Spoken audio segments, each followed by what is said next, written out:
CM Jagan ప్రభుత్వం రైతు ప్రభుత్వం అన్నారు. ఏపీ వ్యవసాయ శాఖ మంత్రి కాకాని గోవర్ధన్ రెడ్డి అన్నదాతలకిచ్చిన మాట ప్రకారం అన్ని అమలు చేశామన్నారు. చంద్రబాబు హయాంలో కన్నీరు పెట్టుకున్న రైతులను జగన్ ప్రభుత్వం అన్ని విధాలు ఆదుకుందన్నారు మంత్రి కాకాని. ఈ 5 సంవత్సరాల కాలంలో మేము ఒక బుక్లెట్ వేశాం గర్వంగా, వ్యవసాయం సుసంపన్నం రాష్ట్రానికి సౌభాగ్యమని. ఈ బుక్లెట్ ఈరోజు విడుదల చేశారు నిన్న ముఖ్యమంత్రి గారు. ఇది రైతులకు సంబంధించి ఈ ప్రభుత్వం ఈ 57 నెలలలో ఏమేమి కార్యక్రమాలు చేశామని చెప్పడానికి ఇది ఉదాహరణ అని చెప్పి ఈ సందర్భంగా తెలియజేస్తున్నాను. ఈ ప్రభుత్వానికి ధైర్యం ఉంది కాబట్టి, ఈ ప్రభుత్వానికి చిత్తశుద్ధి ఉంది కాబట్టి, ఈ ప్రభుత్వం చెప్పిందల్లా చేయగలిగింది కాబట్టి, చెయ్యగలిగింది చెప్పాం కాబట్టి ఈరోజు ఈ ప్రభుత్వం ధైర్యంగా ఇదిగో ఈ 57 నెలల పరిపాలనలో రైతాంగానికి అందించినటువంటి సేవలు ఇవి అని చెప్పి ఈరోజు దానికి సంబంధించినటువంటి మొత్తం అన్ని వివరాలతో ఈ ప్రభుత్వం తీసుకున్నటువంటి సంస్కరణలు కానీ, ఈ ప్రభుత్వం వల్ల జరిగినటువంటి లబ్ధి కానీ, ఈ 57 నెలల్లో అనేక కార్యక్రమాల ద్వారా ఈరోజు ఉచిత పంటల బీమా ఏ విధంగా ప్రారంభమైంది, గతంలో లేదు ఉచిత పంటల బీమా అనేటువంటిది. ఈ ప్రభుత్వం వచ్చిన తర్వాతనే ఈ ఉచిత పంటల బీమా అనేటువంటిది ఈరోజు మొట్టమొదటిసారిగా తీసుకొచ్చాం. రైతు అనేటువంటి వాడు ప్రీమియం చెల్లించకుండా రైతు ప్రీమియం కూడా ప్రభుత్వమే చెల్లించేటువంటి ఒక నూతన విధానాన్ని ఈ దేశంలోనే పరిచయం చేశాం.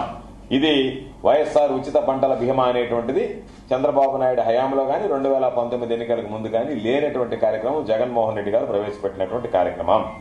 ప్రకృతి విపత్తుల వల్ల నష్టపోయినటువంటి రైతులకి గతంలో వేల కోట్ల రూపాయలు బకాయిలు పెట్టి వెళ్లిపోతే ఆ బకాయిలు చెల్లించడంతో పాటు గత ప్రభుత్వం చంద్రబాబు నాయుడు ప్రభుత్వంలో వదిలి వెళ్లివేసినటువంటి బకాయిలు రైతులకు చెల్లించడంతో పాటు ఏ సీజన్ లో నష్టం జరిగితే అదే సీజన్ లో ఇన్పుట్ సబ్సిడీ, ప్రకృతి వైపరీత్యాల వల్ల నష్టపోయినటువంటి రైతులకు సంబంధించినటువంటి నష్టపరిహారం గాని ఇన్పుట్ సబ్సిడీ గాని ఇచ్చేటువంటి ఒక కార్యక్రమానికి శ్రీకారం చుట్టాం. గతంలో మనం చూశాం ధాన్యం కొనుగోళ్లకు సంబంధించి ఏ విధంగా సాగేది అంటే ధాన్యం కొనుగోళ్లు అనేటువంటివి ఈరోజు అన్ని దగ్గరలా ధాన్యం కొనుగోలు కేంద్రాలు తెరిచేవాడు. కానీ రైతుల దగ్గర ధాన్యం మాత్రం కొనేటువంటి పరిస్థితి లేదు.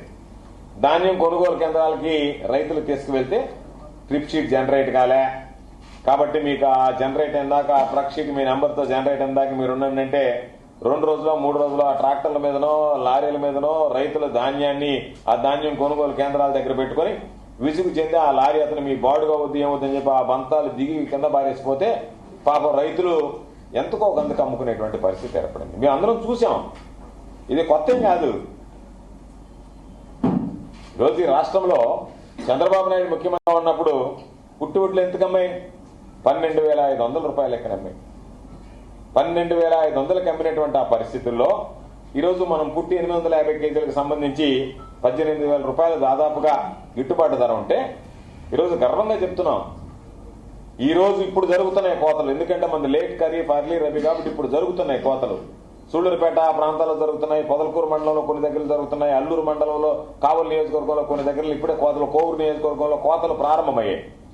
కోతలు ప్రారంభమైతే